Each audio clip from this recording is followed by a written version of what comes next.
Hey everyone, welcome back to the channel. In this video, we're going to learn about 10 of the most important input types in HTML. And along the way, we are going to create this beautiful form from scratch. So I hope you are excited. I am too. Without wasting time, let's start.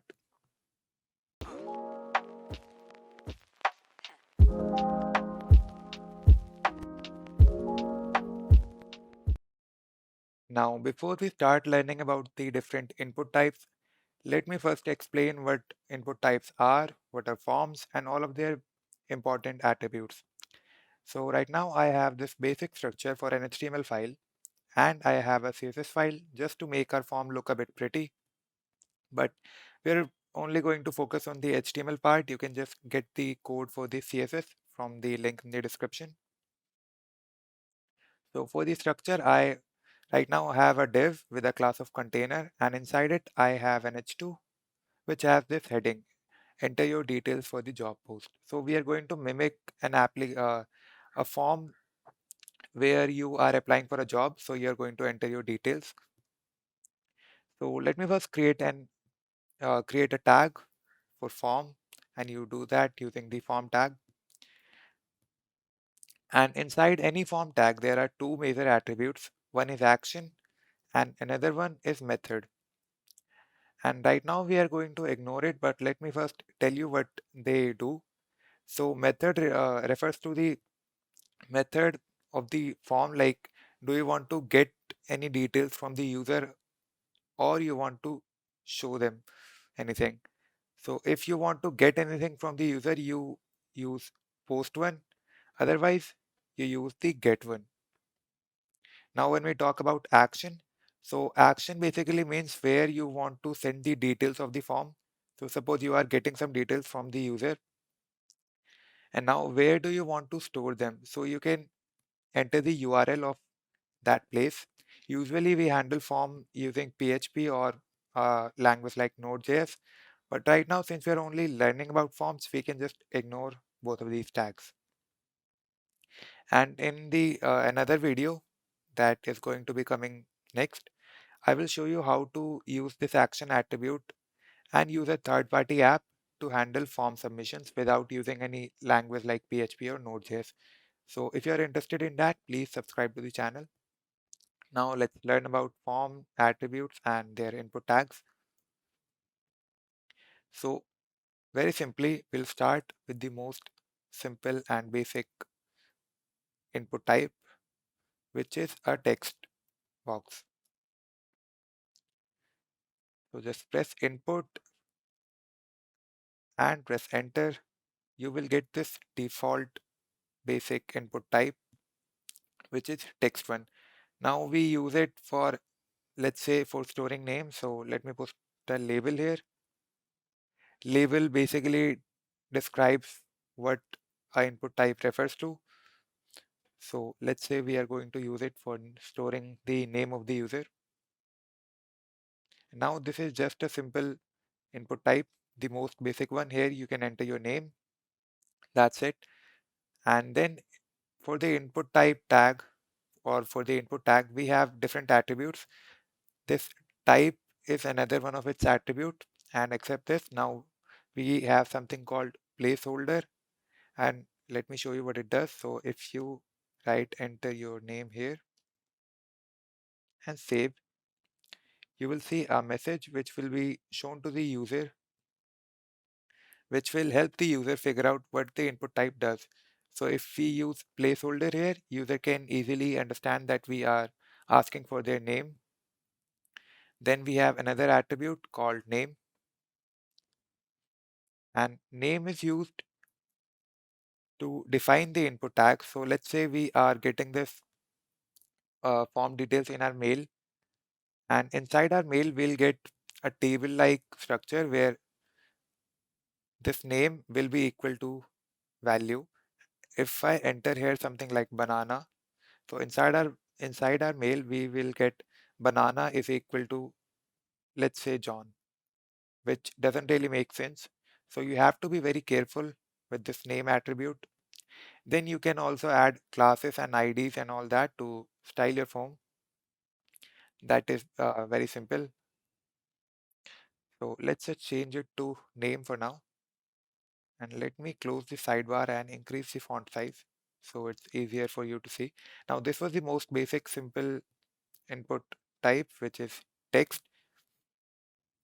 And just like text, we have another one for the email. So let me just copy it, paste it here, and we'll change it to email. And just like you think about it, it will be used to get email from a user. So here we will change the type from input type text to input type email. Now we can also change the placeholder, enter your email. Name should also be changed to email. And I'll explain again, when you get this detail, get the information from the form. If the user enters, let's say if the user enters example @mail.com. So inside your email or wherever you are storing these data, you will get a table where name, let's say name is John. So inside the table, you will get something like this, where name is equal to John, email is equal to example @mail.com. And just like that, you will get all the details. Now after that, after email, we have something called number. So let's copy it again, paste it one more time. And all these attributes, they basically depend on the input type. We have different attributes for different input types. And I'll just show you what I mean by that. So, okay, we have to change label for email here. Now, let's say we are asking for the experience of the user, how many years he has worked till now. So let's change it to experience, enter in years.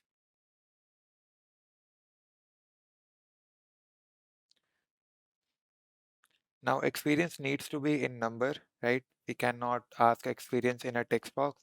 So we will change input type to a number. And it's all we have to do to change it to a number. Now, let's also change the placeholder. Let's say experience in years. Now, if you try to enter any text in this input type, which you obviously cannot see in my keyboard, but let's say if I select this email, it will not be selected. You can see I keep clicking on it, but it is not selected. Now, if I try to enter any text, it will not be added because we have input type number, so we can only enter number here. So let's say we enter 15 or 5. It works. We can also decrease or increase them from this arrow. You can see, and for input type number, we also have a few different attributes. Let's change an email to, let's change the name to experience. Then we also have an attribute called min, which stands for minimum. So experience of the user cannot be minimum than 0. It cannot be negative. So if we use this attribute to specify a minimum value, it cannot go below 0. So if we have 2, we go 1, 0, and you can see it is not decreasing. Now if I remove this 0 and save, now if I enter 2 and decrease it, you can see it goes till negative. So that's how we use this min attribute. Let's specify it to 0. Let's also change the label to experience. Now since I'm only teaching you how to use input types, I'm going to be ignoring these name and label attributes for now because it is taking a lot of time to correct them. So I will just explain you the basic input types. So we have 3. Now the next one we're going to take a look at is called radio button. Now radio buttons are used to uh, tell a user to choose from one of the specified options only. So let's create a label first. Let's say we have a label for is it graduated or not. So let's call it grad, graduated or not. Now for this, we use the input type radio. Let's save. So you can see we have this little circle which can be selected or deselected. So let's give it a name of grad. The placeholder attributes makes no sense here, so we will avoid it. Now we can also specify a value for it, and let's say the first value is no. If I save, nothing will happen. It just tells our HTML that the value for the first one stands for no. Now we can write no here so that the user can select it. Let me just decrease a bit size of my browser. Okay. Now we can create another one for yes. Value will be yes, and here yes. So what this value does is it specifies in the backend that when the user clicks on this, he means no. If he clicks on this, he means yes. And think about it. If suppose we don't have it and the user reads this text and clicks no, how will we know in the background that he wanted to say no? We cannot just figure out it based on this text. We gotta have something inside this input tag. That's why we use value. And similar to radio buttons, we have something called checkboxes. So let's create checkboxes.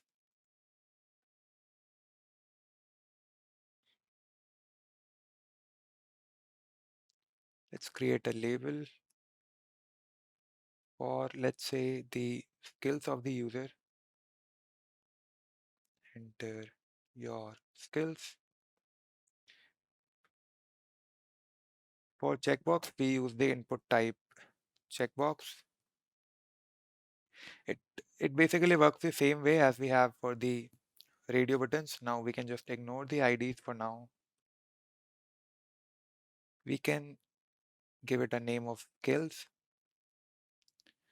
Let's give it a value for same reason as I explained here. Let's give the first one HTML. So this whole input tag, this whole checkbox will represent HTML because we have the value of HTML here. Now we will write HTML here so that the user knows. But suppose if even if we wrote something like Python here, and if the user selects it in the background, we will get the value HTML only because the basically the user clicked on this icon, and this icon, this checkbox represents HTML only. So it doesn't matter what text we have here, the value of the checkbox matter.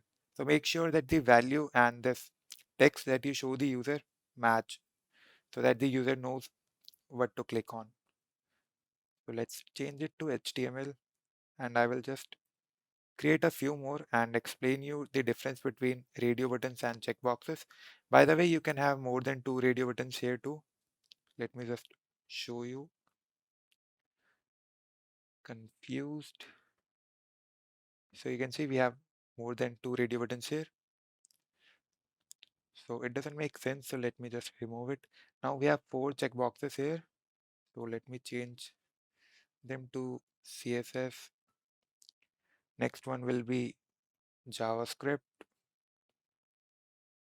Then let's say we have one for Python. Python. Let's also change the text part, JS and Python.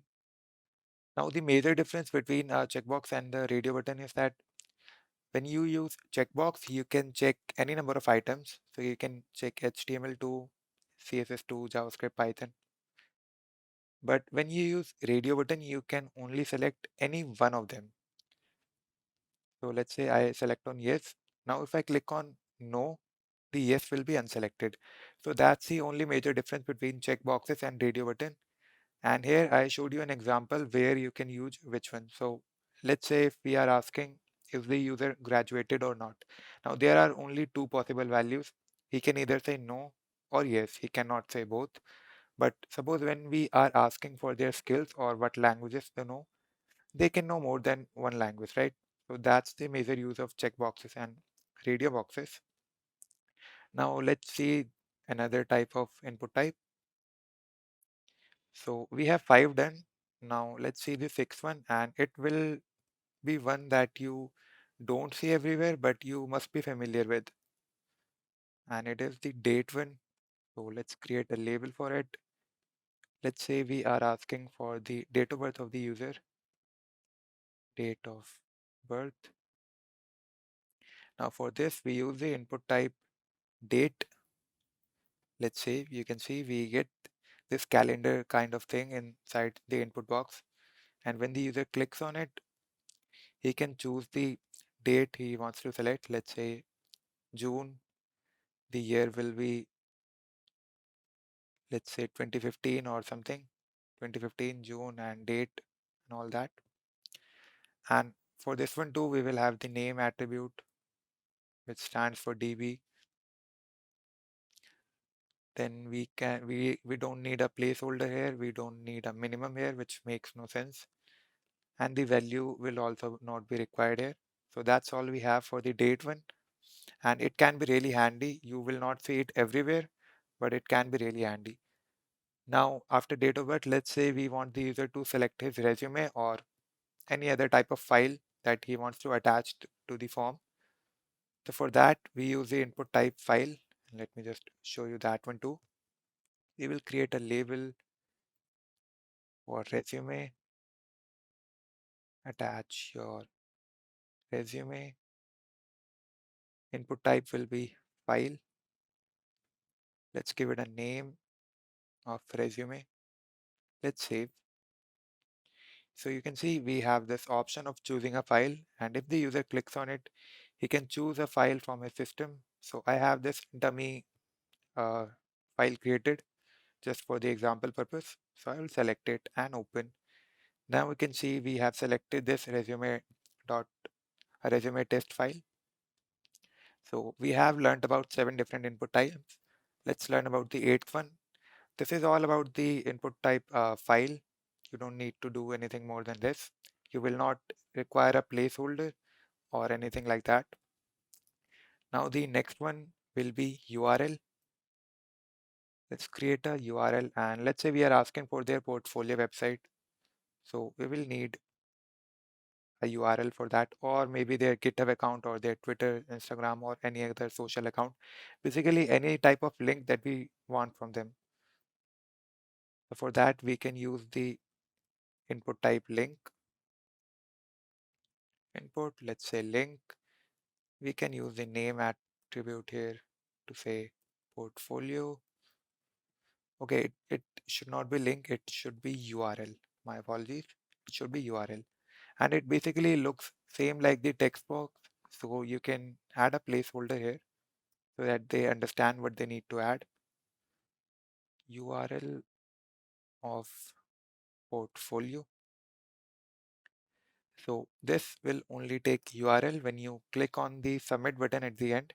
And if the user has not pasted the URL, if he has just random text, this will not be accepted. So only URL can be added here, any kind of URL. So let's say if I enter the URL of my portfolio website, now this will be accepted. So we have learned about 8 different HTML attributes, HTML input types right now. So let's finish it using 2 input type, which both of them are buttons. So let's start with the submit button, which is one of the most important input type for forms. You need to have a submit button. We don't really need a label for submit, so let's just remove it and create a button. Input and type will be submit. If you save, you will see a random submit button here. Now you can change the value with this text inside the submit button using the value attribute. So let's say we use the value attribute and we paste send here. Let's capitalize it, or let's make it uppercase. We can also give it a name of submit, any ID class you want to style it. So this is pretty much self-explanatory. So whatever details you enter in the form, you can submit it to the backend using this send button. So right now we do not have the form connected to any backend like any PHP server or anything like that. So it will obviously not work, but this is the main purpose of the submit button. Now let me just quickly style this submit button so it looks a bit nice. So I will go to my CSS file. You can see I have already styled the remaining input types. We have something for form, label. We have input types styled with border and color, so that basically just to make them a bit nice. So let's also style the submit button here. Let me give it a class of button. Let's select the button, and this can be skipped. This is completely optional. I just want to make them look a bit nice. So I will give it a margin of 1 rem, top bottom, a background color of blue violet, just like we have for the form border. Let's see how it looks. Yeah, looks nice. Let's give it a color of white. So that's it. That's all I wanted to do. It looks a bit nice. Now we have 9 input types done. Let's see the final one, which is also a button just like this input type submit. And it is used to reset our form. So just use input type. The type will be reset. You can give it a value or a name. Let me give it a value of clear. By default, let me show you the default value. So if you don't have a value and save, you will see the reset text here.